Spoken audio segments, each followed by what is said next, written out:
1.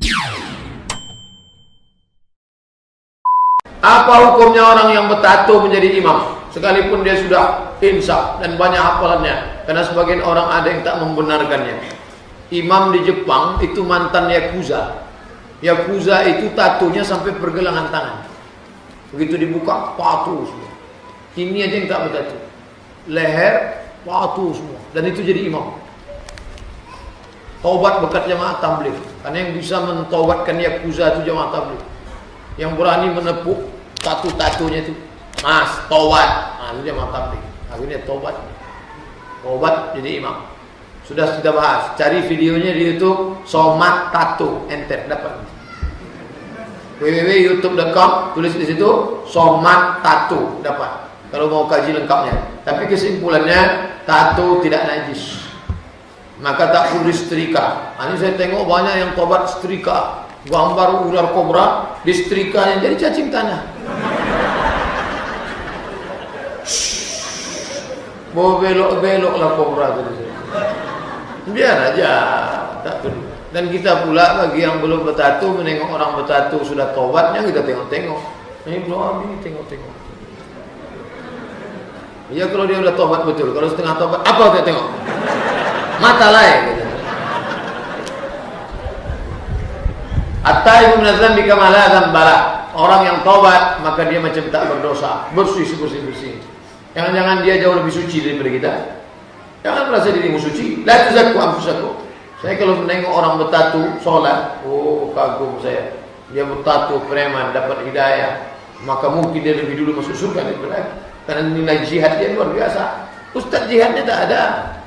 Lahir di tengah keluarga muslim, muslimah, keluarga beragama, tak ada jihad. Dia berjihad luar biasa, melawan narkoba, melawan lingkungan, taubat dia, maka dia jauh lebih mulia daripada kita. 2. Apa hukum membuat gambar di badan tato? Apakah ini haram? Jelas ini haram. Ya, Rasulullah SAW mengatakan, la'anallahu al-washimah wal mustawshimah. Dilaknat oleh Rasulullah SAW wanita yang bertato dan wanita yang menatokannya. Ya, karena biasanya dengan laik supaya apa? Alisnya nyentet.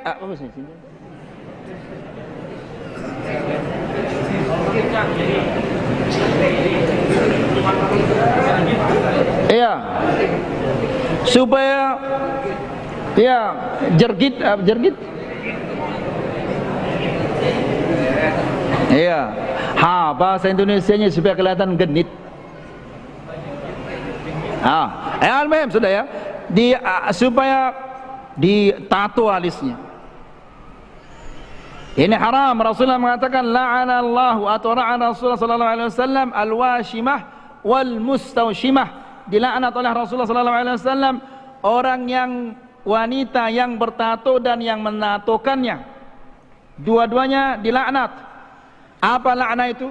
Al-la'n dalam bahasa Arab at-tard wal ib'ad 'an rahmatillah, diusir dan dijauhkan dari rahmat Allah.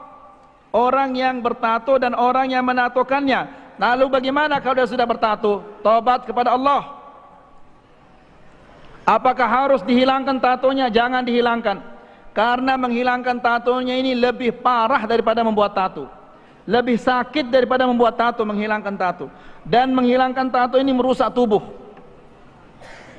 Tubuhnya rusak, kulitnya rusak. Ya.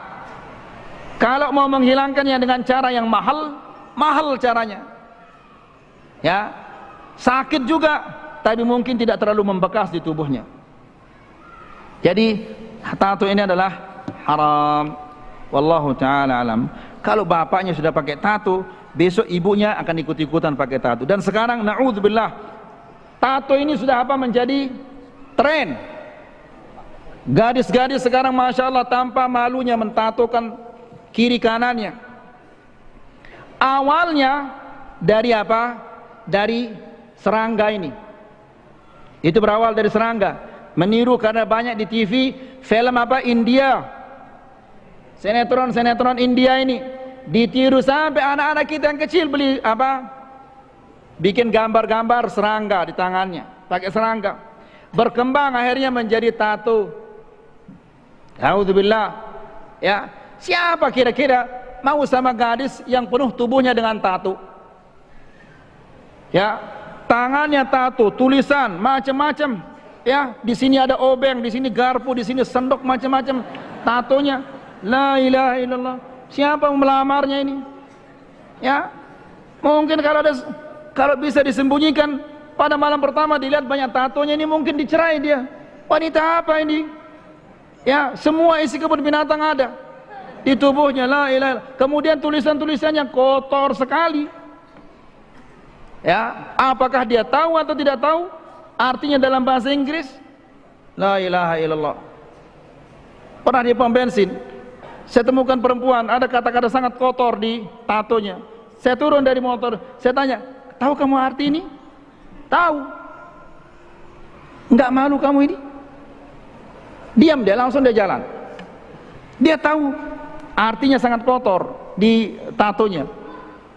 La ilaha illallah. Na'udzubillah. Ini ikhwani fiddin azakumullah. Ya, jadi fitnah ini luar biasa. Ini sekarang, lalu besok entah bagaimana lagi. 3, Menato, ya, juga masuk di sini laki-laki sama tidak boleh menato, ya, baik menato tubuhnya, bagian tubuh, ya, atau bagian wajah, semua sama, ya, tidak dibolehkan untuk menato. Sekarang juga ada pindah dikembangkan ke kepala, ditato bagian kepala, semuanya tidak boleh, ya, atau bagian wajah, semuanya dilarang dalam agama Islam. Dan juga sama dengan yang meminta untuk dibuatkan tato, dalam sebuah hadis yang sahih riwayat Imam Ahmad, kata Nabi SAW, ada 70.000 dari umatku yang masuk surga tanpa hisab. Tidak ada dihisab lagi pada hari kiamat, tidak ditimbang amalnya, langsung masuk surga. Lalu seorang sahabat Nabi berkata, Uqasha bin Muhsin radhiyallahu anhu, ya Rasulullah, doakan saya termasuk di antara 70.000 itu. Lalu kata Nabi SAW, engkau termasuk dalam 70.000 itu. Ya, kemudian ada sahabat Nabi lain yang berdiri mengatakan, ya Rasulullah, saya juga, doain saya juga supaya saya termasuk 70.000 itu. Lalu kata Nabi SAW, sabakakal Uqasha, kau telah didahului oleh Uqasha. Lalu beliau sebutkan ciri-ciri 70.000 itu. Yang pertama, mereka yang tidak bertato. Kemudian mereka yang tidak bertatayur, menggantung nasibnya dengan benda, dan mereka hanya bertawakal kepada Tuhan mereka. Mereka hanya bertawakal atau menggantungkan nasibnya pada Allah Subhanahu wa taala. Saksi bahasan kita adalah masalah menato, ya. Tinggal pertanyaan, bagaimana kalau orang sudah terlanjur mentato tubuhnya, maka dia bertaubat kepada Allah Subhanahu wa taala, dan ulama sepakat mengatakan dianjurkan untuk dia menghilangkan tato tersebut. 4, Ustaz, saya mau tanya, saya punya anak, sudah dewasa, dia sholat kentang Pak Ustaz, tapi itu badannya bertato Pak Ustaz, itu sholatnya sah? Nah, ya, itu aja Ibu. Ya, Alhamdulillah. Bismillahirrahmanirrahim. Pertanyaan yang mungkin banyak terjadi di Indonesia, apalagi kita lihat fenomena tato ini ya. Anaknya Ibu sholatnya kencang sekarang, dulu? Ya, kalau mamanya bilang sholat, dia sholat gitu. Alhamdulillah. Dia suka, kalau ada masalah sedikit, dia kayak mau bunuh diri kayak gitu loh. Saya suka mendekatin ke dia, ya nurut lah Ustaz. Alhamdulillah. Ini berkaitan dengan hukum tato. Hukum tato, kata Rasul SAW, la'anallahu al-washimata wal-mustawshimah. Allah Jalla Jalaluh, atau la'ana Rasulullah SAW melaknat perempuan-perempuan yang mentato atau minta ditato. Jadi dulu tato itu adanya di kaum wanita, bukan di kaum lelaki. Karena apa? Disebutkan oleh para ulama, perempuan nih merasa kurang.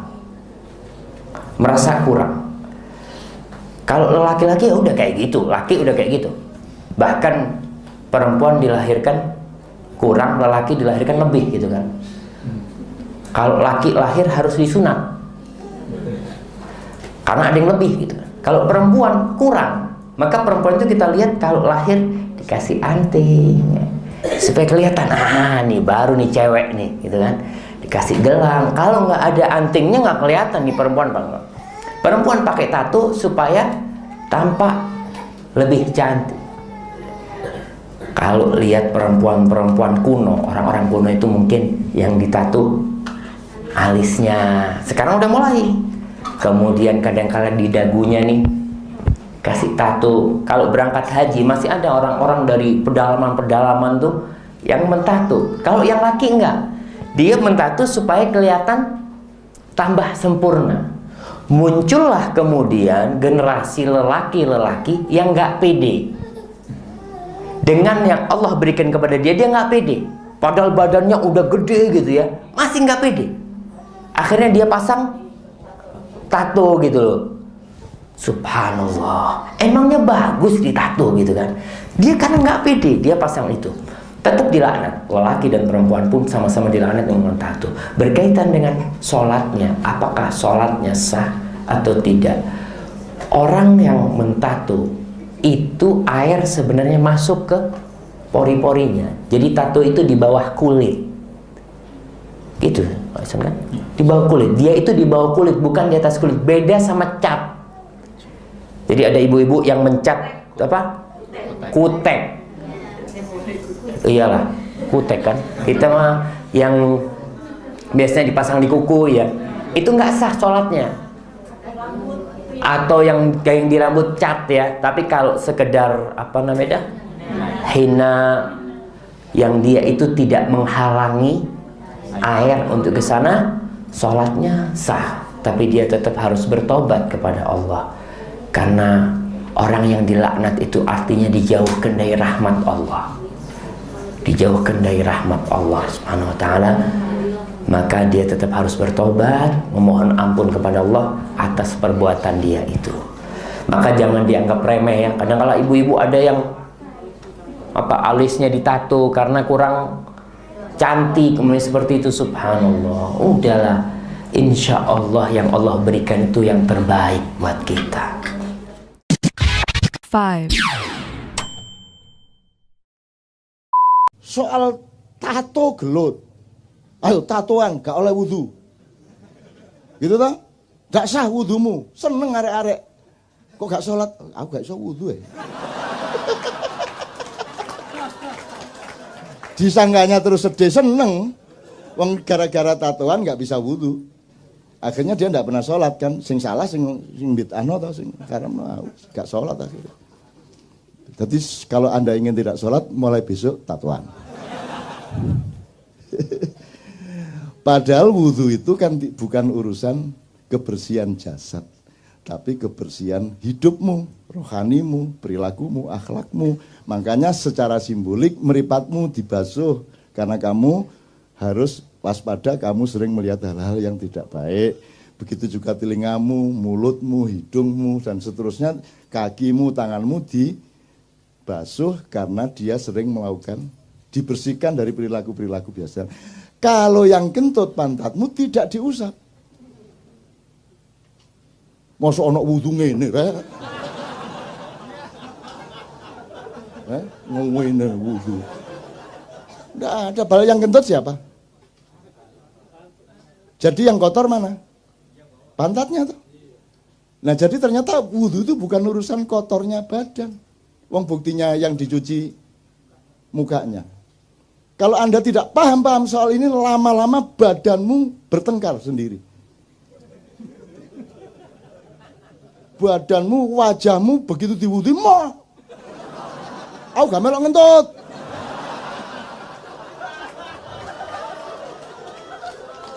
Terus ngene, saya lihat itu saya ngentut duduk aku